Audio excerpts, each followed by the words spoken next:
Hello and welcome to the Volleycast. I'm Joe Trinzi. Few housekeeping items to start with.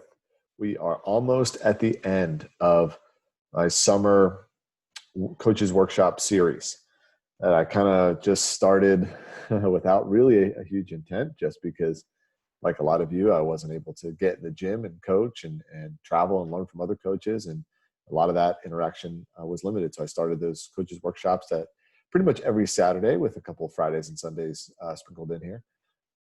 Throughout the summer, I've had some great dialogues. We ended up having about 20 of them when all said and done, and I've learned a ton. I think I've gotten great feedback from participants. We've had some people that have been a part of 6, 7, 8 of them.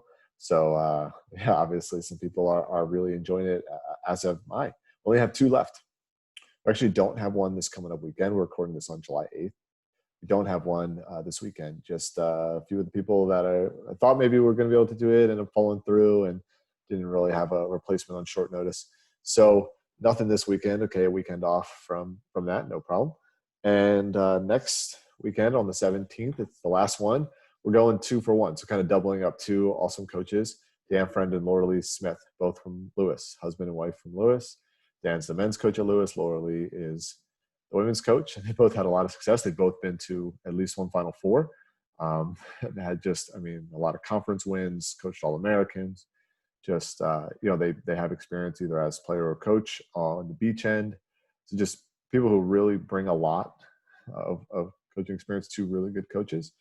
And also, I think the topic that we're going to be talking about is preseason preparation and planning.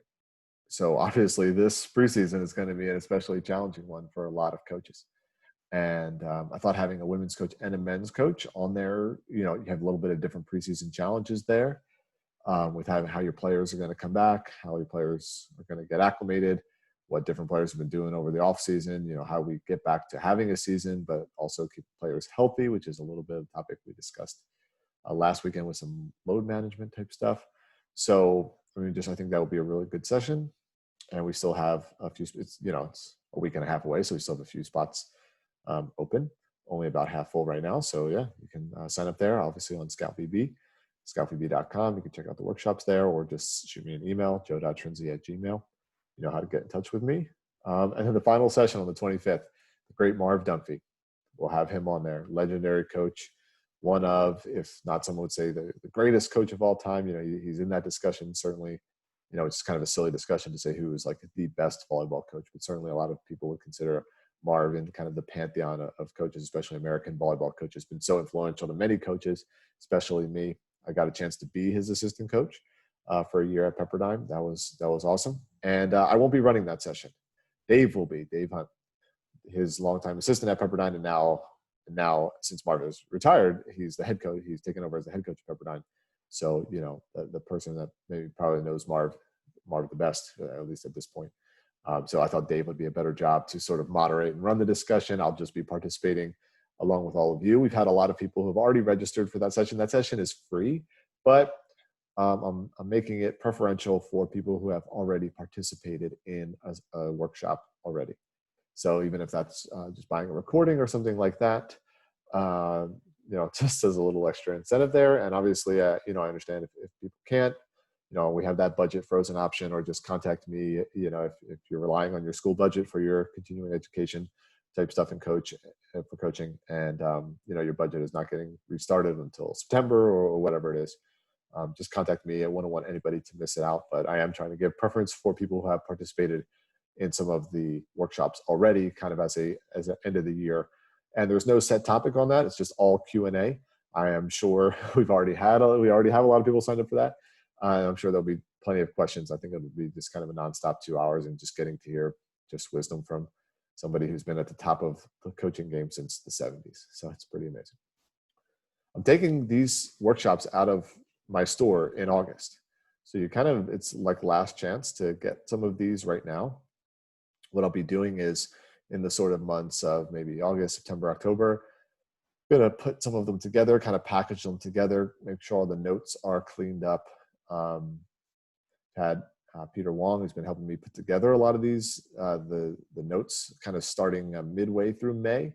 or at the end of May, started getting them into these kind of nice, like little 10-page ebooks, like little mini books for each session, with some of the big takeaways, some of the notes, summarizations, images from the workshops, etc., screenshots, all of that. So I'm going to kind of put them together. So I have 20. So in a way that, I have about 20 sessions, I'm going to kind of package them all together sort of at the end. So if you want to hold out, I mean, certainly that's no problem. Kind of have them all packaged together sort of at the end of the fall. But if you want to get something before the fall, maybe check one of those out right now. Otherwise, just kind of giving everyone the heads up. That's how we're going to kind of do them, package them all together for the end. And then planning on having the next year's season starting in January or February after the NCAA, well, hopefully after the NCAA season. So that's kind of just a preview of some stuff to come. Now for this episode, sort of a follow-up from the last episode, episode 33, which was how I'm watching video, when I'm watching and studying video, what do I look at? And got an email, and the question was, well, forget about video. What do you watch as a coach when you're on the bench? So it's a good question. Okay, so we're watching live, and what are what's sort of my thought process and my checklist, and what am I watching? Well, first of all, it depends on what my role is on that team. I've kind of done every role, I think, at lots of different levels. I've been the head coach. I've been offensive coordinator or defensive coordinator type assistant coach. I've been, scout technical coordinator type person. And there's some different things. I'll start on the scout end because I know a bunch of you nerds out there who are technical coordinators or scouts or video coordinators or directors of ops or whatever, your various job titles that kind of tend to mean similar things. But basically, you're someone who's viewing the game through the statistical end, you're scouting the game, and maybe you're looking a lot at the other team, which makes sense. When I had that role, which I had for USA, including in 2016 Olympics, here's kind of how I approached it. First, I was always trying to look a few plays ahead. I think this is generally a good thing to do when you have any kind of assistant role, but especially kind of like the more you are detached from the head coach, the more you want to kind of think ahead, because the head coach a lot of times does have to be in the moment, or, well, I don't know if they have to be, but maybe a lot of the head coaches I've worked with tend to be very much in the moment. So I try to think of a few plays ahead. When's a timeout coming up? In FIVB rules, we have technical timeouts. Some of you NCAA coaches, you might have TV timeouts or something like that, or if you're not in a situation where you have defined timeouts, like, oh, there's a timeout coming up at 16 points, you may just be kind of paying attention to your team or the other team and kind of anticipate when that timeout is coming up, because that's when you're really going to have a chance to, say a few words to your head coach or whatever like that, and they're going to actually be able to have the team in here and have maybe a slight strategy change or employ a tactic or something like that. Do we have regular substitutions? Do we run a double sub, take the setter out and put in an opposite, et cetera? Sub the setters, or do we have like a regular serving sub or blocking sub or a front row sub or back row sub? Do we have some substitutions that we're expecting to use? Again, the FIVB level, you have limited substitutions, so they're sort of more impactful, rather, sort of at the American scholastic level, you kind of get as many subs as you need, so you kind of just sub whoever you want. But, FIVB, you kind of have to, okay, are we going to use this sub or that sub this game? Sometimes you have to pick and choose. So I was trying to kind of think about, okay, like, do we want to make this sub or is this other sub going to be more relevant, and why? And then also, like, for the other team as well, that's always something I was always trying to monitor. Does this other team have a regular substitution pattern, or do they tend to sub when they're down or when a certain player is struggling? You generally know, you may know your opponents, and it's like, okay, that girl's never getting taken out. This other girl might, and it might change. They might take out this more ball control player and put in more of a high ball banger, or vice versa. They might have more of their offensive threat. And if he's struggling to receive serve, they're going to sub him out, put more of a ball control player. Man, that's going to change their offense a little bit. Or they have a middle who's more of a slide hitter or more of hitting in front, vice versa. So I'm trying to kind of like think ahead. And then when that player comes in the game, like, that way I can be instantly ready to communicate that to the rest of the staff, and then from them to the rest of the team, Okay, this player's coming in. This is how it's going to change their offense. Oh, this player just came out. That's how it's going to change their defense, whatever it is like that. So I'm always trying to prepare for that. And kind of going along with that, I really like to watch the opposing coaches and team and watch their interaction. This was something at USA. We would play the same, we had played Brazil so many times. We played China so many times. We had played some of these teams so many times that we had or at least I felt like I really had a bit of an understanding about what their coaches were doing. Obviously some of those coaches are talking other languages during timeouts, and I would record the TV footage. Nothing Patriots level. Nothing illegal there. But I wasn't putting my own mic. But a lot of times in timeouts, the TV footage, whether it's World Championships, whether it's Olympic or whatever, the TV cameramen are right there in the timeouts. So you can hear what the coaches are saying. So I would always try to find the TV broadcasts of previous matches, especially when they played us, like some of their previous matches against us. And hey, what were their coaches saying in the timeouts? Sometimes I have to get somebody to translate. If it's China and they're speaking Chinese, I got to find someone. Hey, what are they saying in this timeout? And then you get a feel for you get to know their coaches a little bit. Do they always talk about defensive adjustments in timeouts? Do they talk about offense? Do they talk about blocking lineups? Do they talk about where they're going to cover tip? Different things. I tried to just get a little bit of a feel. And it's not like it's necessarily anything revelation. It's like, oh, I listened to this timeout. Now I know exactly how they feel. No, I mean, it's coaches are tending to say the same thing, but you can just get a little bit of a feel for coaches. And those of you, maybe you've been in the same conference for 5 or 10 years. You probably know some of your opposing coaches a bit, and you kind of may have an idea what their strategy is. Are they someone who likes to make changes? Like when a player makes a couple of mistakes, are they going to sub that player out or tell their setter not to set them or something like that? I try to look for what the opposing coach gets mad at, if that makes any sense. A lot of times you can see it. You'll really see it, and players look for this too, especially like setters. You watch like a lot of top international setters. They're looking over at the other side of the net. They're looking over at the coaches, and they're looking for signals. It's actually like a slight disadvantage for American teams or American players, because a lot of international players speak at least some English. So like if an American coach, if you're, in international volleyball, if you're kind of shouting a signal out in American, if you're shouting the signal out in English, sometimes the foreign players can they'll still be able to understand and be able to see like, oh, are you calling in like a commit block or a trap, or are you telling your block, are you telling your setter to stay away from the quick or something like that? But I always like to tune into that when I was a scout. I would try to look at that. And, if we set our opposite and she crushed the ball down the line, and I look over at their coach and he's giving some sort of hand signal that is obviously related to like, get your block out to the line.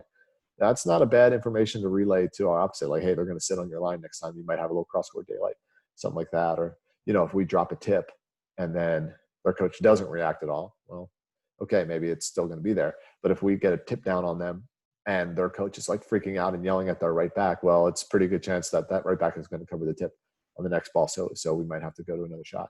So I like that. I think sometimes coaches will tell you, and I find that if you're coaching like in high school or something like that, I find the opposing coaches will be even far more transparent, because high school players they're a little less aware of their surroundings. So the coaches like really need to get their attention.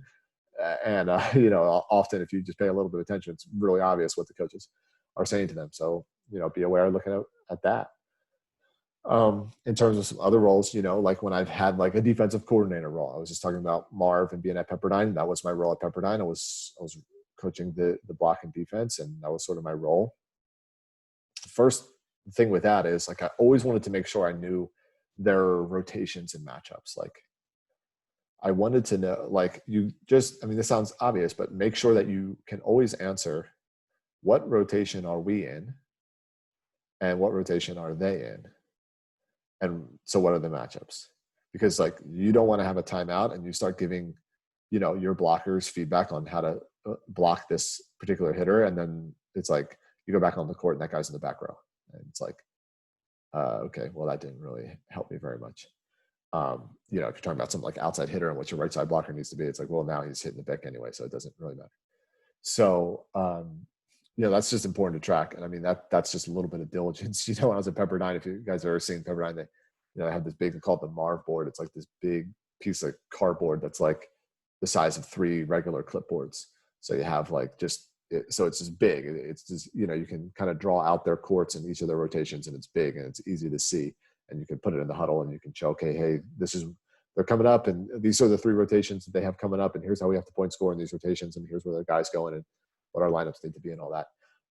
So, I mean, that's just kind of one of the big things. And it's sometimes it's even less about, it's more like you just don't want to distract a player. And like you want your feedback to be focusing the players on the next point. So if you're kind of giving them this feedback to your block and defense about a hitter who's not going to be in the front row for another 6 points, because they just went to the back row, that's all going to be lost. And that's just more space taken up in their brain that they can't act on. So know that. Like I said, whatever role, I always am looking to look at their coach. And, if I'm running our defense, I like to always kind of just look at their setter. I always just kind of keep an eye on their setter, in between plays. Like, what is that setter looking over the coach, trying to get guidance on who to set? Are they looking at a particular hitter? Are they ignoring a particular hitter? Sometimes you can kind of tell the setter's body language. They're ignoring a particular hitter. They don't want to go to them. I'm charting her sets. And I want to kind of look at, like, you want to have the overall chart, but you also kind of want to say, like, did she set there because she kind of had to set there or because she wanted to set there? Because what I'm trying to look at is, like, how are they trying to attack us?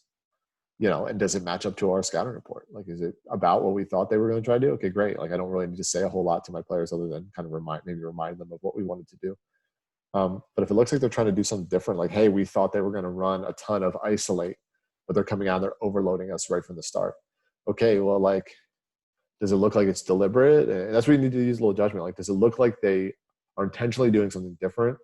Or that's just kind of the randomness of the game on how the game's starting, and they'll probably revert back to what they normally do, and there's no hard and fast thing there.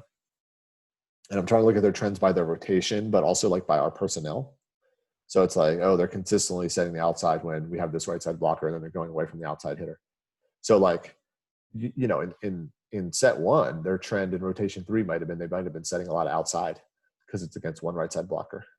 But say the matchups are different in set 2. They may not necessarily be heavy to the outside in that rotation because maybe you have now your opposite is up as a right side blocker and a stronger blocker than your setter, for example. So it's kind of important to note, like, their rotation trends are very much dictated by what your rotation is. So if the matchup changes, then their trends may not hold true. So try to see if it's like the trend is based on what their rotation was or your personnel that they're trying to go after. And, of course, while you're doing all this, I want to also be able to pay attention to what our hitters are doing. I mean, what our players are doing, our blockers and our diggers. Our diggers, are they in good defensive base positions and making good moves out of them? Or are they just like bouncing all around and getting super scattered? Our blockers holding good read block positions and making moves from there? Or are they like guessing and breaking down and all that? Because we can have a great plan, but if our players, aren't in a position to execute it, it's not going to help. So I'm always making sure that, like, okay, is it something on their side that we need to adjust to? Or it's like, we just need to settle down and play our game. Of course, that's just coaching volleyball, right? Like, you're always trying to have that balance. If I'm coaching more of the offense, it's very similar to if I'm coaching the defense. Just like in defense, I want to know where our matchups are in each rotation. I always want to know, like, say if there's a timeout and our setter is coming off the court, I always want to be able to say, okay, here's our next couple of rotations coming up, and then here's what they're blocking. Here's what our matchup's going to be against those rotations. Okay, so we got our slide, we got our slide hitter coming up. It's rotation 4, rotation 5. And okay, she's got this left side blocker on her. And okay, that's a good matchup for us, or it's not a good matchup for us, whatever it is. But again, like, you don't want to be talking about, for example, like, if you just had some tough trouble siding out when the setter was going through the back row or something like that, and you're not connecting on the quick in front of the setter or something like that. But now your setter's got to the front row, and if they're off the court, it's like, you don't want to be giving them all this feedback on, like, how to set the quick when it's like, well, I just came into the front row and now I'm running nothing but slides with my middle. So it's like, that's not really going to be relevant for another few points. So you might just have to skip that feedback, because by the time they can process it, like they're gonna have to remember like 12 minutes ago when you gave them that feedback. It's just like, it's not, I mean, just call another timeout at that point. Or whatever it is like that. So I just like always want to like be keeping them forward and not looking backwards at the last play. Like I want to be all my information that I want to give them. I want to be able to on the next point, and I need to keep track of their rotations and what our matchups are going to be like. I like to know like who's serving, like also against us when we're siding out. I want to know who's serving and who's blocking against us in each of those rotations, because sometimes that can change. If you have like this tactical float server who's going to put the ball in a certain spot, if you have a jump spin server, they tend to be kind of patterned about where they're going to hit their serves to. So that can give you some feedback on where to pass the ball. And just in general, that can kind of change what you want to do offensively. Like if they have a weaker server that you have a better chance to be in system, or if they have a really tough server, like that's probably not the chance to like bust out your X play, because you're probably going to be in a medium pass situation anyway. And you just need to focus on getting a good swing on the outside or something like that. Other little things like that. Like if they have a middle who's a good server, but like maybe can't pick up a tip or something like that. Like I want to know that. And like, that's the time maybe we're going to, hey, the dump's open or something like that. As opposed to like telling your setter the dump's open, and then the next rotation their libero's in, she dumps right to the libero or something like that. And going along with that, same thing. I want to watch the coach and their blockers and like that kind of interaction. Same thing I was talking about, like when I'm the scout, like if I'm sort of running the offense, giving feedback to my setter, and kind of same thing. Like I see our setter set something and our hitter scores, and if their coach kind of like freaks out, it's like, well, okay, they're probably going to be keyed in on that next time. Different stuff like that. Try to just kind of look at where their blockers are fixating on and talking about, and looking in between the plays. Like, do they have one of our hitters who they're really focusing on? It's probably going to be who you expected it to be, right? Like, who your best hitters are. They know who your best hitters are. But just kind of seem like if it seems like a little something, like if you're running your middle in the gap and pounding them on it, and you're looking over and it's like they don't really seem like they're making any major adjustments. It's like, hey, tell your setter to keep pounding the gap, or whatever it is like that, and then obviously finally, whatever you're coaching, defense or offense, it's like, it's got to be your players. So, okay, see our setter, see our hitters, are we executing? I'm always like tracking and making notes of like what the quality of our pass was as we're trying to side out, because sometimes you're like getting in a bad side out run, like maybe you've only sided out two of the last 6 serves or something like that, and it feels like, oh, now we got to make some offensive change. Or maybe just your passing has been pretty mediocre, and you just your setter's having to run around the court, and the best they can do is throw up a high ball on the outside. Then it's like, well, okay, it doesn't matter what your middle is doing, because you can't pass to stay in system. So it's like you always kind of have to make a note of that.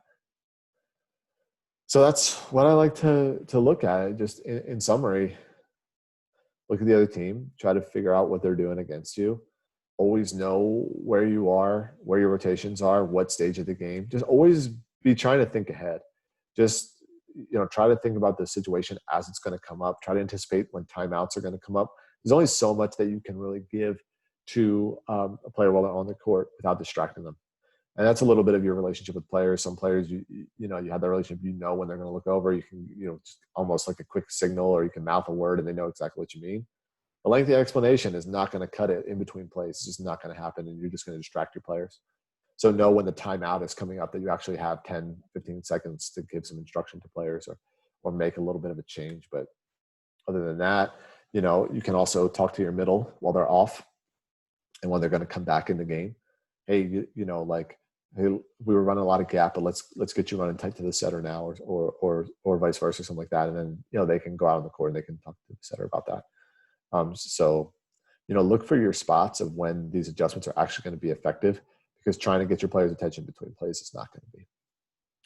All right. That's all I got for today. Thanks for listening, and check out scoutvb.com for more of these coaches workshops. We've got 2 more left in the summer. And of course, we've got the recordings of all the ones in the past. And you can always email me. Love to hear your questions or thoughts, or just anything that you'd like me to speak on. It's joe.trinzi@gmail.com. And follow me on Twitter or Instagram @volleycast. Take care.